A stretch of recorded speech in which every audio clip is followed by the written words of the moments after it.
conceptually, the lowest point of our swing arc or circle is not in fact at the golf ball, it's several inches in front of it. You have to get the lead shoulder forward enough to be able to get the handle forward enough to create shaft lean at impact, thereby having the club hit the ball first and the ground second after impact.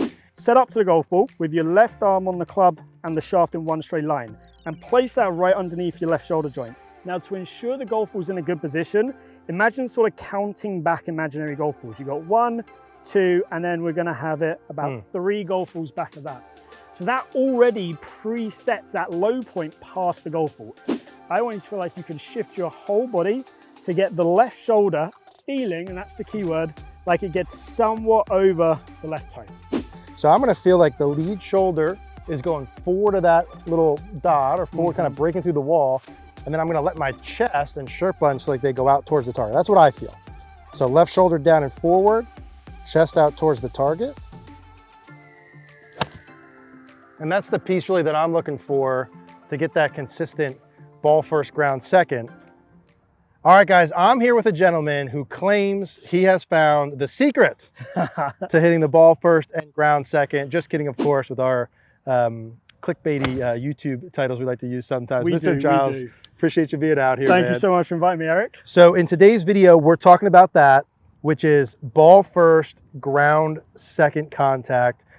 I saw Giles do a video on this that I thought was so darn good that are gonna help you a lot. There's really one key checkpoint in movement and then a really solid drill that we're gonna use to be able to do that. Let's talk low point first, right? Hitting ball first and ground second, clarify some concepts of like where the low point should be. Then we'll go through the reference point and some of the movements. So first of all, the low point of our swing, if we imagine a circle, so our golf swing is kind of a groovy circle, a funky circle. Every circle has a bottom, and that bottom in golf is what we term our low point. Now, when it comes to hitting an iron, so anything from a wedge all the way up to even a 3-wood off the ground, we need that lowest point to be after the golf ball, so target side of the golf ball. Now, for an iron, we're gonna see that roughly be about 3 to 4 inches past the ball. Now, if I was to then bring that club back from that lowest point, which is technically slightly under the ground, hence why we take a divot, the club is gonna be working down, down, down, down, down, down, down, hits the ball, and continues to work down till we get to that lowest point, and then it comes back up. Conceptually, the lowest point of our swing arc or circle is not in fact at the golf ball, it's several inches in front of it. I'd be like, okay, cool, I get that conceptually. Now, how do I do that? And I think the reference point of where the lead shoulder is and where that should get to at P6 is a great place to start. Yeah, and like I said, secret tongue-in-cheek, it's kind of, it's more of a reference I use in my coaching day to day. So if we were to sort of do like dirty science in golf, we would say, look, when we look at the best players, the lowest point of their swing pretty much is underneath their lead shoulder joint. That's a good sort of measurement to use. So if I had you in for a lesson, I would film your swing from the face-on view and I would draw a dot on that left shoulder. Now from there, as you swing to the top, you're going to see that left shoulder work down and around, so off that dot. And as it comes down, in good ball strikers, we'll see that left shoulder go past that dot by the time the shaft is parallel to the ground, and then it works up and back, giving us the rotation. Now, for a lot of amateurs who are struggling with low point control, we've all seen this one, where they're sort of scooping at it, flicking at it. If I do that same demonstration, you will see that as I come down, the left shoulder, by the time I get to shaft parallel to the ground, is back of that position.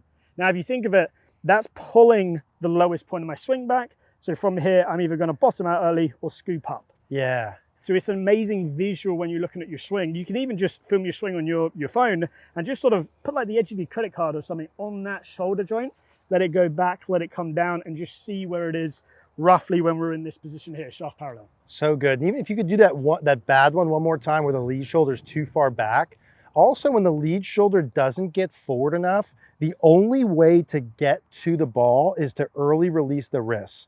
And there goes a lot of your shaft angle. So a different way to look at it, to reverse engineer it, let's do the good version, is you have to get the lead shoulder forward enough to be able to get the handle forward enough to create shaft lean at impact, thereby having the club hit the ball first and the ground second after impact.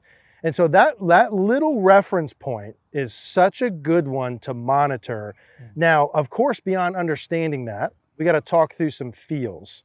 From a feel perspective, you can do a couple and kind of guide us through, and I've got some questions for you. For sure. Of when you're feeling that shoulder, is it down and forward? Is it just forward? How much are we doing? For sure. So one of the things that I would say is doing this motion, it happens so quick. So we've got to be able to simplify it.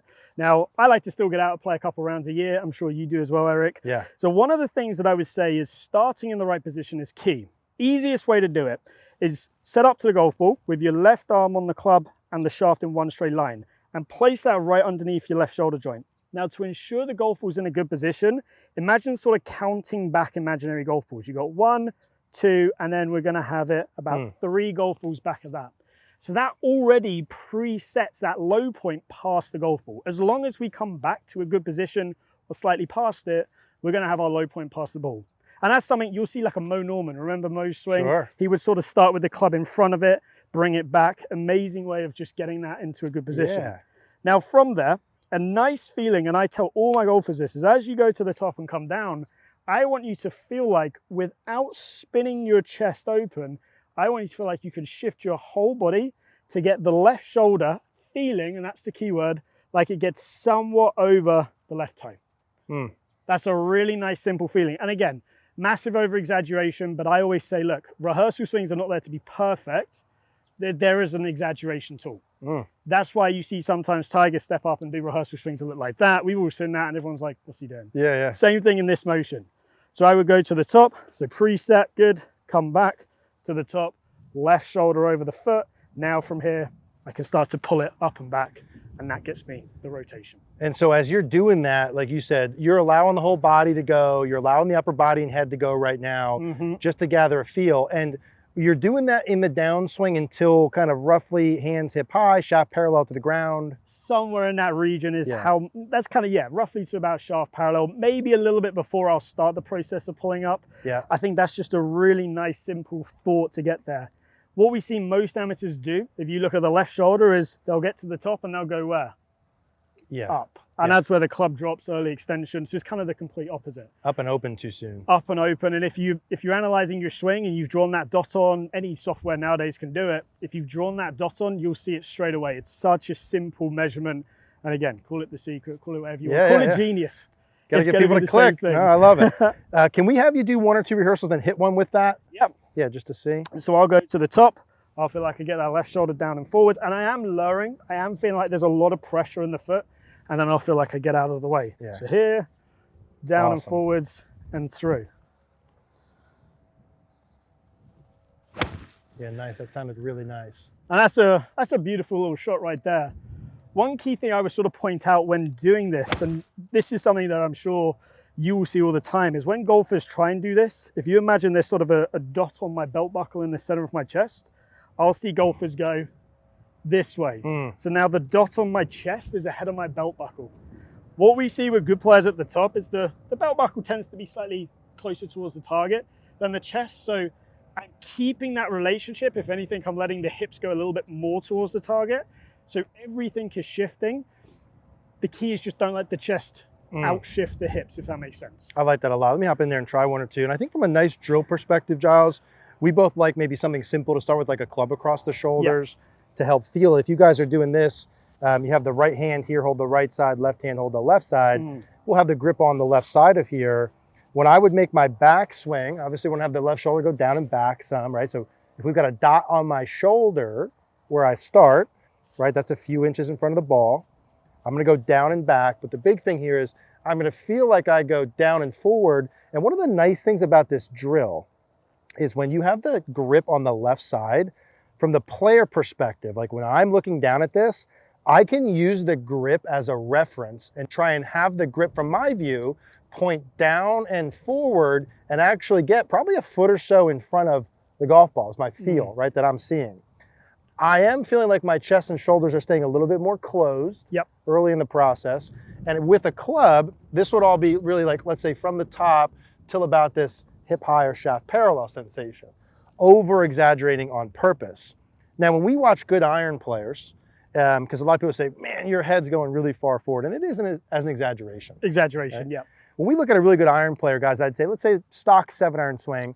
If you were to draw a circle around the head of a good player, maybe we'll show Adam Scott here. They stay fairly centered on the way back with the head. And when they start down from the top of the backswing, Giles, to about left arm parallel is when I see the head move forward slightly. Yes. So there'll be some. A little bit. And then usually from there, that's about, it'll stay there as the lower body keeps going forward and the club delivers through. Yeah. So it's okay to have a little bit of head motion forward in the very early part, assuming the belt buckle's forward of that. Yeah, and if you do that motion one more time, I think one key thing to point out is if you, yes please, if you look at your trail shoulder, it will naturally start to lower. And this is what we call side bend. And if you just do a demonstration where you stand up and you drop your right shoulder down, so you're side bending, you can see when Eric does that, his head is moving back. So it is one of the things that helps us keep that head nice and centered. It happens very naturally. It's just one of those things that will help us in terms of controlling that head movement. So it's almost like really it's the left shoulder's going down and forward, that right shoulder's going down towards the right hip. That's the piece that's keeping the head pretty centered. You're moving your shoulders from a tilted position back to level, and then they'll go back to tilted. Yeah, gotcha. So that's like the combo that keeps you centered. And so when you look at this left shoulder motion, because we're talking about this early phase, the forward, getting the left shoulder forward of where we started by shaft last parallel. A lot of that comes from the shifting, right? The shoulder and body are moving forward. But there's also the rotation. Yep. And right, so I'm not going to go down like this, keep my shoulder down and forward and have no turn and be pointed at the ball. I'm also, right, let's say from a chest perspective, my shoulder's going to go down and forward. My chest is most certainly going to be rotating forward. And if you just look, when I rotate my body away from the target, the shoulder, put the dot there, the shoulder works behind the dot. When I rotate my body forward, the shoulder works forward towards the dot. So it's the shifting with the rotation part that's going to get you that dot, that shoulder forward dot, get the low point forward. Yeah, and the key thing to note here is as much as you are feeling that shoulder forwards, you're still starting the downswing with the lower body. How we do that by actually starting to shift before we finish the backswing. Yeah. So it all still comes back to the sequencing. And one key thing that I would say is, Eric, if you go to the top for me with a normal swing, the key rule that I have, and I give my golfers this all the time, is as you are doing the shifting phase, you have to get your arms down first. And then once you've done that, then you're in the go zone. Then you can rotate as hard as you want. Too many golfers, if you go to the top and just turn your chest open straight away, they do that. And you don't let your arms get down in front of you. They've got to get back in front of sort of the seam line on your top here before you can pull that shoulder out of the way and start to get that big rotation. So you're feeling kind of like the shoulder down and forward, arms down. Yeah. Shoulder down and forward, arms down. And then from there, you can kind of like a slap shot in hockey. Never played hockey myself, but I like the motion of turning everything as hard as you want. And this is something you'll see Rory do all the time. I like that. Let me hit one or two here with that. So I'm going to feel like the lead shoulder is going forward of that little dot or forward, kind of breaking through the wall. And then I'm going to let my chest and shirt buttons like they go out towards the target. That's what I feel. So left shoulder down and forward, chest out towards the target. And that's the piece really that I'm looking for to get that consistent ball first, ground second.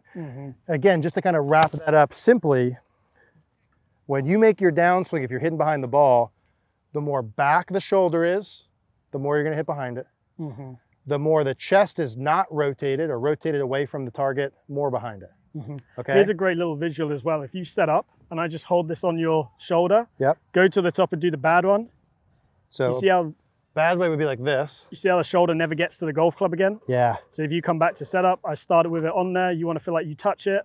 There you go. And that's your cue that you're back in a good position. So you can have a buddy do that. Really simple. Hold one there. I like that a lot.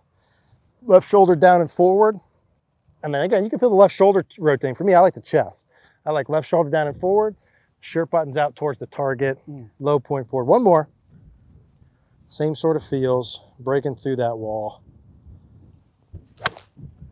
Yeah, ball first, ground second. Whether it's a secret, a good key, whatever it is. Giles, appreciate you being out here with us. No problem. Thank you for having me, Eric. You got it, man. Hopefully you guys enjoyed this. Hopefully that helps. We'll put Giles' link to his YouTube channel down below. Click that like button, subscribe if you haven't. Thank you guys for watching.